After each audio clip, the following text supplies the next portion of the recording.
for putting this event together. Raj was mentioning about how much work goes behind the scene. I think the loudest applause for the team. I think they're doing a great job. It can be a little louder. We just had our tea. Thank you for having me over to share some of my thoughts. And I also liked Ajay's opening remarks of dialogue, which is pretty much the theme that's going on. So I'd like to keep this as much as a one-way dialogue for 90% and 10% a two-way dialogue. It's a short introduction of who I am and what we do, and then I'll get to the crux of the matter. I'm a part of this company, 361-Degree Minds. We are a digital pedagogy company, which is, you heard of EdTech, we call ourselves PedTech.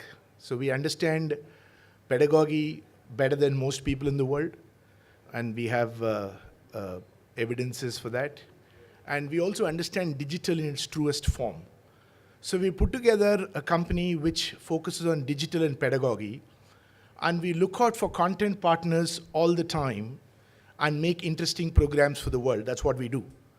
So to me, it really doesn't matter whether the content is ophthalmology or optometry or economics or kitchen rooftop gardening. What I specialize is in the digitizing and the methodology that goes behind it. So that's what we do in 361-Degree Minds. Before I start my topic, which is about reimagining higher education and continuing education in the 21st century, just want to share some of the commonly held beliefs within my company. All of us know kind of digital has kind of disrupted every single economic activity, every single governance activity. The hotels, the airlines, they all kind of now clustered around a concept called book my capacity. And you have this massive software platforms of the Googles and the IBMs and the Microsoft, which are using digital for their SaaS format. You also have BFSI, which is banking, financial, who are using digital for extraordinary customer service. And in the area of retail, you have this massive Amazons and the Flipkarts who are disrupting and using digital in a big way. So every industry is finding a nice pattern around the digital disruption. So that forces us to think that what's going to be the digital disruption for education as an industry? I see a number of educators here. What that means to us. There are a couple of trends which we are aware of. One is the LMS trend, learning management system, about 8-10 years back. A lot of SaaS platforms that came by our way. But what it meant is it left the educators with more work. The educator already is very busy with his research agenda, teaching agenda, assessments agenda, conferences like this. They're too busy. And then you give them a platform and say, hey, why don't you put your content in the cloud? That was not feasible, and it was a very honest attempt, but didn't kind of disrupt education, so to speak. The second attempt, which was spoken about very passionately in the last panel discussion, is the MOOCs. And MOOCs, I think, have a place. It has a place for a highly motivated Ajay Shukla to go and learn digital marketing in his busy work. But will it serve not a very highly motivated learner? The word is still out. We don't know it yet. Also, the MOOCs, if you're aware, the graduation rates are really low. They're talking about single-digit percentage. If you run your SPJN with that kind of percentage, you'll be out of business in a week's time. So they have their low percentage as well. So what's the next? So that got us to thinking. So we kind of spun a little word around and said, why don't we do SPOC, which is specialized online courses, where we go about doing the program in a very different fashion. So essentially, the summary of what I just shared in my preamble is that digital has impacted every industry in its own fashion. In education, we are yet to find a pattern. LMS had its say, MOOCs are struggling to have its say. I think we are working on something which potentially can impact universities, corporations in the long run. So I'm going to share that with you right now. So what I'll do is I'll straight away jump into my use cases. What you see out there is my mobile phone, which is synced to this laptop. Thank you for Srikanth for doing this. I came in here last night to check this. So what you see here is my company's app. This is an Android phone. You have this in iOS, you have this in the internet. We're also adding AR, VR around it. I'm going to walk you through some use cases of Spock. And later on, I'm going to also share with you what makes this possible.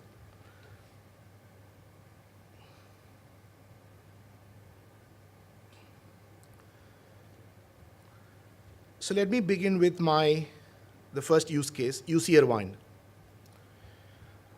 Every institution has an aspiration to serve the underserved market, the new areas. University of California, Irvine wanted to offer their digital marketing and core marketing programs to the markets that they have not served, which to begin with was Asia. So we work closely with them, and we have over, if you see, about 7 programs in digital marketing, and we have about 7 programs in core marketing. So we are enabling them to work with us. We're enabling them to enter the Asian market, especially working with the professionals and also students who are just graduating. So this is one case study wherein we are fitting into the aspiration of a very, very well-known university of wanting to serve a market which is different from their own. Let me take you to another example.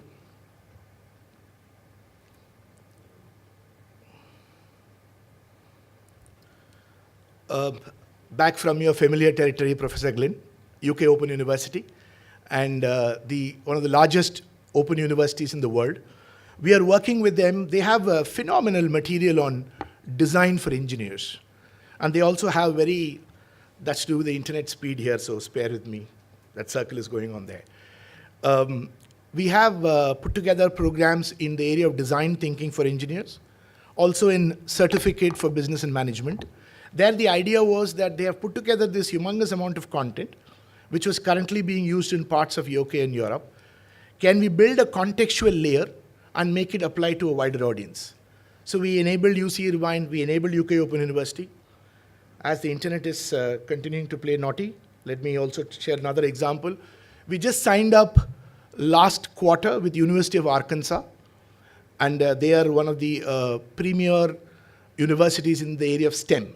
And they have a lot of cutting-edge content, cutting-edge pedagogy. We're trying to take them to this part of the world. Let me move to some examples from international look. So these are the course programs that we're working with UK Open University. Let me come back with another institute of a different kind from a different area. India's second largest distance education university, whose enrollment on a per annum basis is close to 200,000, wanted to reach out to new age audiences. We collaborated with them about 6-7 years back. We currently offer all of these programs along with them, BCom, BBA.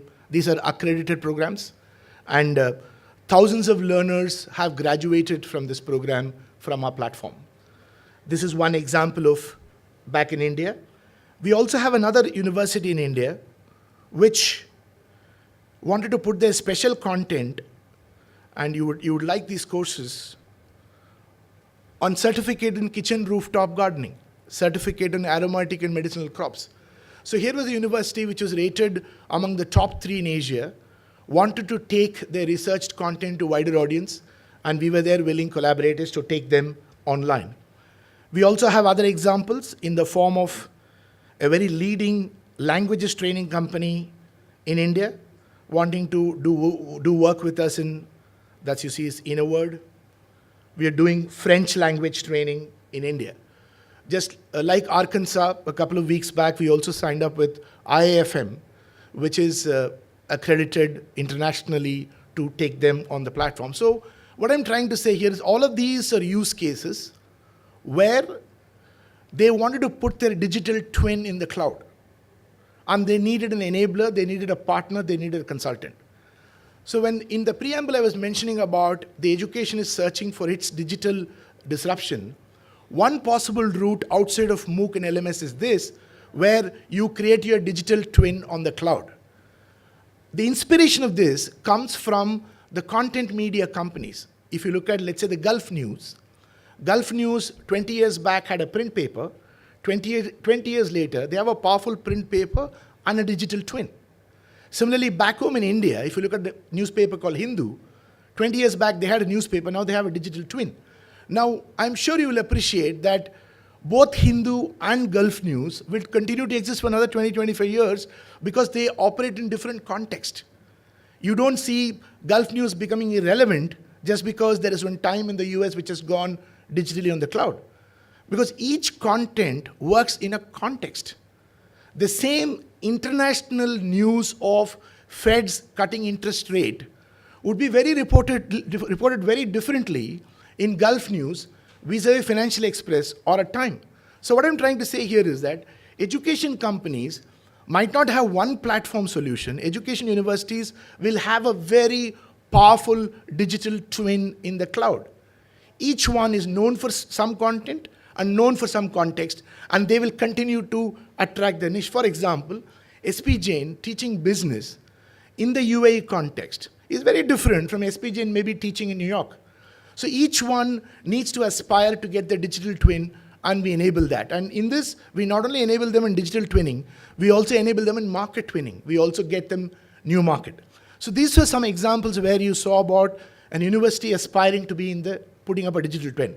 Let me walk you through some other completely different examples where a research exists as digital twins in our platform. Those digital twins, they don't seek market access. They say, I'm fine. I have my own captive audience. I have my own internal students. I have my own customers. This content will go to the program. So these are two sides of the same coin you see. Some institutes who aspire to have new market access and digital twin, and some institutions who aspire to just have digital twin for their own internal purposes. That brings us to the third case study which I want to walk you through, which is this. Because all of this collaboration, now we have programs ranging from big data, digital marketing, core marketing, a whole lot of areas. Now what we are doing is, we are currently closely working with industry to create industry credits for these programs. So there is a third type of institutions who are wanting to consume these courses because these are industry credit courses. So this is how we are impacting the ecosystem currently. In the last 4 or 5 years, there have been more than 100,000 learners who've been benefited because of this platform. And we had more than 20 marquee alliances all across the world. Another 20 is in the making. This, what you saw now, is a journey of 360 Minds in the area of innovating education, where we are seeing a future beyond the MOOCs, the future of SPOC, which is specialized online courses. Now, what makes us able to do this? Why are we so competent in this area? I just want to share one information with you. Last evening, I was here seeing the elaborate arrangements that was being made to put this event together, because I was checking my hardware, my phone was syncing to the laptop or not. And I noticed that event management is science. There's a lot of science that goes behind where the light should go, where the, let me just fix this. Yeah. Where the podium needs to be placed. Much like that, creating a digital twin involves a lot of science. I think we've done work in the last 15 years to understand what that science are. So let me walk you through the broad pillars of the science. Let me begin with the last one, which is pedagogy and platform. Our team has researched into how adults learn for over 20 years.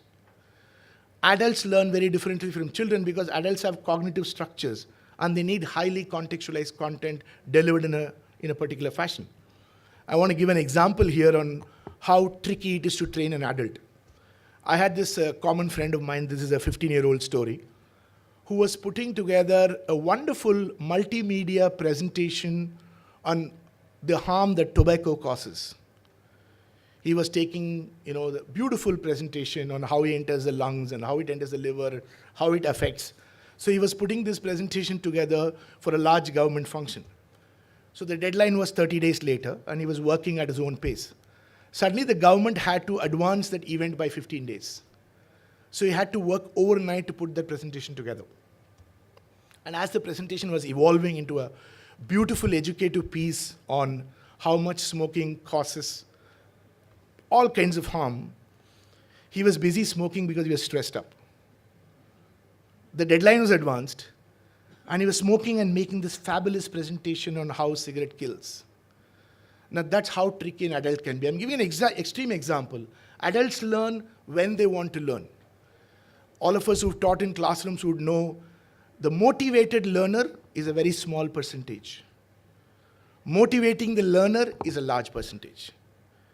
There are very few Ajays in the classroom who would seek out an online class to do digital marketing. So there's a lot of science that goes into how to motivate the learner, how to make him contextualize content. That's the pedagogy and platform. We understand it better than most people. Let me go to the digital. Historically, by the time technology comes to education, technology is no longer hot. Technology first goes to defense, or to BFSI, or to healthcare. By the time it comes to education, it's kind of cold. Now, this time we want to change it. We have programs built out of augmented reality, virtual reality. We actually have two very powerful artificial intelligence agents which are delivering personalized content to our learners. So this digital platform and the pedagogy, on top of it, we have a couple of other unique ingredients that go into digital twinning. One is called the experience. There is an experience of attending a class. There is an experience of, wow, this was wonderful. So we use a lot of advertising professionals, movie professionals. In fact, one of my first learning program producer is now a movie director. So experience is very important, because if you're going to operate in the mobile phone space, you're competing with viral videos. So experience is another important angle. And finally, you can't rule out the importance of human engagement. In our control group study, we've ran different control group study of putting different levels of human engagement. A little human engagement makes a lot of difference. So our platform allows their facilitators, the coaches, the bosses, the neighbors, the parents to interact with the student. So we bring in a very special four-part framework, which we think we offer as value add to most of the universities, which is digital, engagement, experience, pedagogy, and platform. And now, I see some academic leaders here. So you, along with me, leads to digital twinning. In some cases, we provide market access. In some cases, we don't provide market access. So that comes to what are the three broad case studies we have. One is digital and market twinner, which was the international universities that I was mentioning, the Indian university that I was mentioning.